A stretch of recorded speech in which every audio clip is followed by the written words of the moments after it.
جناب اصغر مغل صاحب سے جو کرولے سے تشریف لائے ہیں درخواست کروں گا کہ وہ اپنا سوال پیش بات پھٹ رہی ہے، اس کو بھی دور کر دوں. جی اصغر مغل صاحب السلام علیکم، فرمائیے. جی بس جی آپ نے کافی تفصیل سے بات تو کر دی ہے. میرا صرف یہ سوال ہے کہ آپ مسلمان ہیں، میں بھی مسلمان ہوں، یہ سب لوگ بیٹھے ہیں یہ بھی مسلمان ہیں، الحمدللہ کلمہ پڑھتے ہیں. ٹھیک. تو ہمارے پاس کون سی یارڈ سٹک ہے کہ ایک انسان جو کلمہ پڑھتا ہے اس کو میں یا کوئی اور یا تیسرا آدمی یہ کہہ دے کہ یہ کافر ہے؟ تو اگر اس کے پاس کوئی یارڈ سٹک ہے تو اس کا بیسس کیا ہے؟ کیا یہ پولیٹیکل ہے یا مطلب ہے کہ یوں ہی ایک شوشہ بنا کے دوسرے کو ذلیل کرنے کی بات ہے؟ اگر ایسا ہے تو یہ غلط ہے، اگر نہیں ہے تو پھر یہ کیوں ہے؟ میں عرض کرتا ہوں، یہ جو سوال ہے بہت ہی بنیادی سوال ہے، جزاک اللہ. لیکن ایک بات میں واضح کر دوں کہ کسی کو کافر کہنے سے عملاً فرق ہی کوئی نہیں پڑتا. اگر کوئی کسی کو کافر سمجھتا ہے تو بے شک سمجھتا رہے.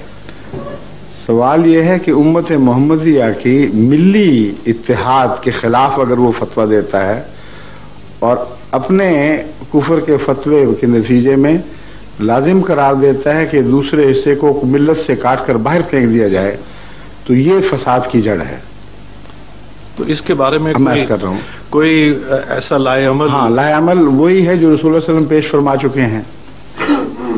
وہ جو مثال ابھی میں نے دی تھی وہ کافی فرقوں والی، وہ بڑی واضح ہے. اس سے پہلے بھی تو اختلافات ہوئے تھے امت موسوی میں، مگر عام انبیاء بھی آتے رہے، مجددین طرز کے علماء انبیاء آتے رہے، مگر مسیحیت نہیں ہوئی. آخر نبی اور مسیح میں فرق کیا ہے؟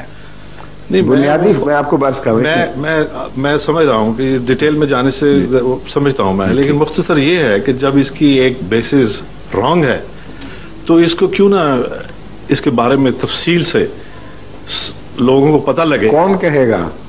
یہی تو میں چاہتا ہوں کہ میں عرض کر رہا ہوں کہ کوئی نہیں کہہ سکتا. لیکن یہ جو خرابی ہے، یہ ہم لوگ مسلمان ہوتے ہوئے اپنے آپ میں ایک، جب میں حل بتانے کی کوشش کرتا ہوں آپ پھر سنتے ہیں. ایک سیکنڈ میں سننے کی کوشش کروں گا آپ کی بات.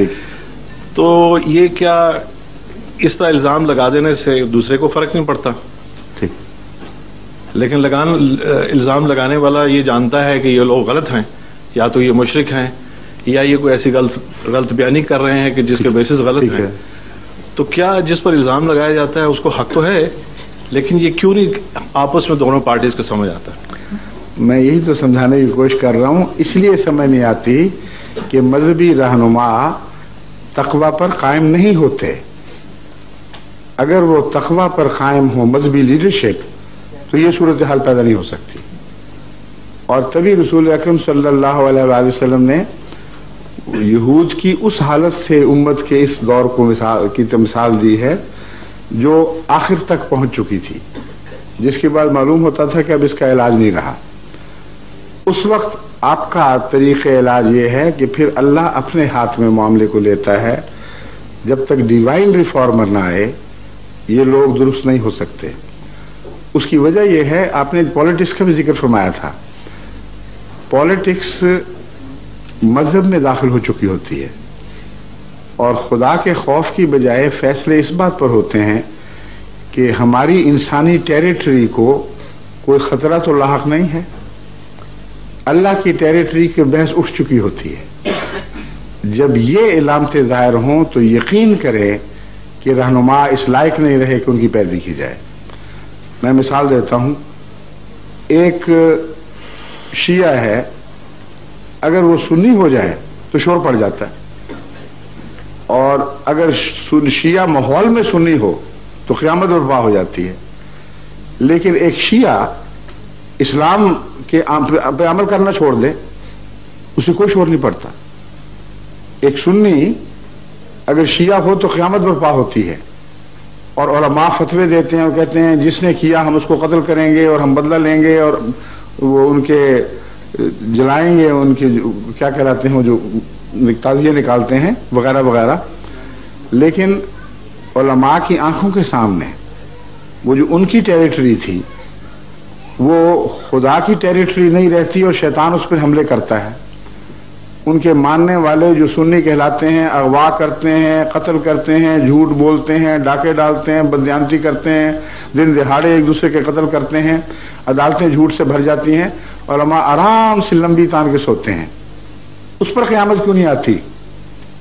رشوت کا بازار گرم ہو جاتا ہے، اس پہ قیامت نہیں آتی، ایک دوسرے کی حق تلفی شروع ہو جاتی ہے، کوئی قیامت نہیں آتی۔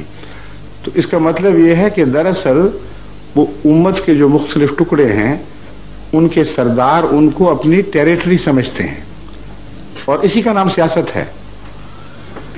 ٹیریٹری کے اندر کوئی چیز رہے اور اس سے باہر نہ نکلے تو کوئی قیامت نہیں آتی۔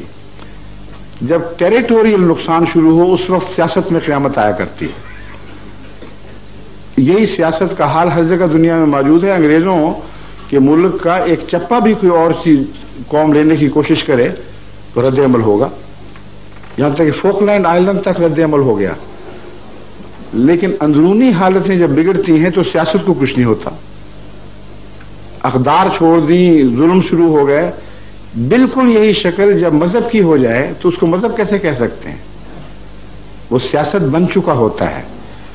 اگر خدا سے محبت ہو تو خدا کے بندے جب خدا کو چھوڑ کر شیطان کے بندے بن رہے ہوں اس وقت علماء کے دل میں ایک تہلکہ برپا ہو جانا چاہیے۔ ہماری آنکھوں کے سامنے یہ نقصان ہو رہا ہے۔ بس جب حضرت صلی اللہ علیہ وسلم کے زمانے میں کوئی بے دینی کی حرکت کرتا تھا اس کو اہمیت دی جاتی تھی، لیکن مرتد ہوتے تھے، آئے دن لوگ آتے تھے اور چلے جاتے تھے، اس پر کوئی تلوار نہیں اٹھتی تھی۔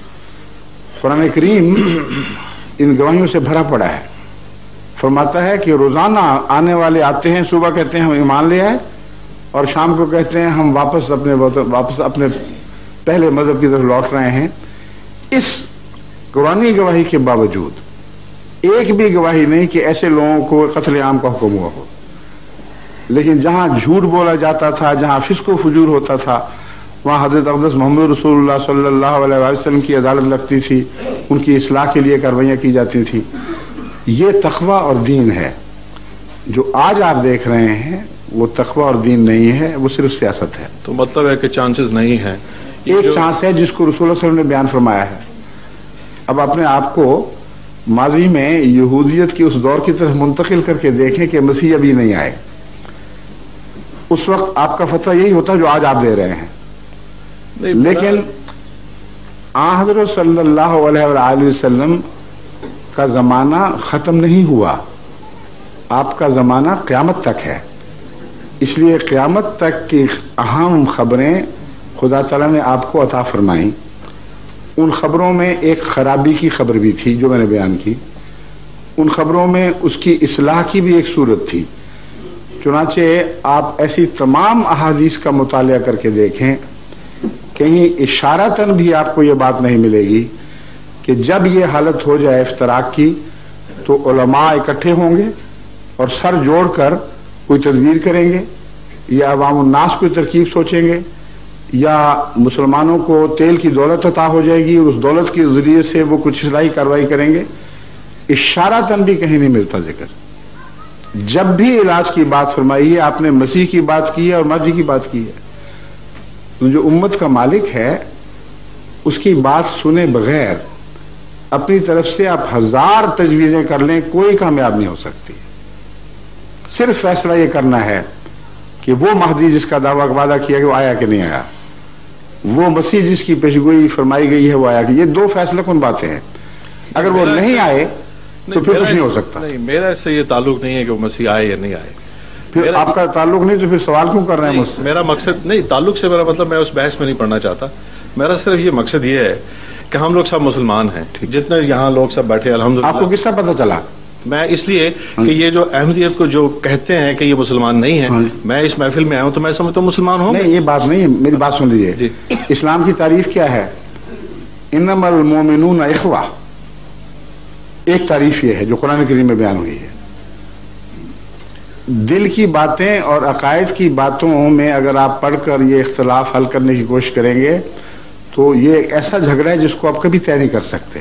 مگر قرآن کریم نے جو کھلی علامتیں بتائی ہیں وہ بغیر تعلیم کے ہر کس و ناقص معلوم کر سکتا ہے، وہ ان میں سے ایک یہ ہے انمل المومنون اخوہ، مومن بھائی بھائی ہوتے ہیں. اور بھائی بھائی کی تعریف رسول اللہ صلی اللہ علیہ وسلم نے کیا فرمائی؟ آپ نے فرمایا ایسے بھائی ہوتے ہیں جیسے ایک بدن ہو، اگر پاؤں کی انگلی کے کنارے پر بھی کوئی تکلیف پہنچے تو سارا بدن بے قرار ہو جاتا ہے. یہ روح اسلام ہے. آج ہے؟ یہی تو میں بھی سوال کر رہا ہوں. آپ نہیں کر رہے، آپ کہہ رہے ہیں مسلمان. میں کہتا ہوں مسلمان نہیں ہے، قرآن کی روح سے آپ دیکھیں تو مسلمان نہیں رہتے. یہی تو جھگڑا ہے. اسلام تقوی کے بغیر نہیں رہ سکتا. چلے ٹھیک ہے جی، بس میرا نہیں چلے گی بات نہیں. واقعہ یہ ہے کہ تقوی کے بغیر اسلام ایسا ہے جیسے مٹی کا مادو بنا دیں اور کہیں آدمی بن گیا. شکل صورت میں آدمی ہو سکتا ہے. آپ یہ کہہ سکتے ہیں کہ اس وقت ہم شکل صورت میں اور عقائد کے لحاظ سے مسلمان دکھائی دیتے ہیں، مگر قرآن نے ان انسانوں کی جو تعریف بیان فرمائی، جس کی تشریح رسول اللہ علیہ وسلم نے فرمائی، وہ عالم اسلام سے مفقود دکھائی دیتی ہے.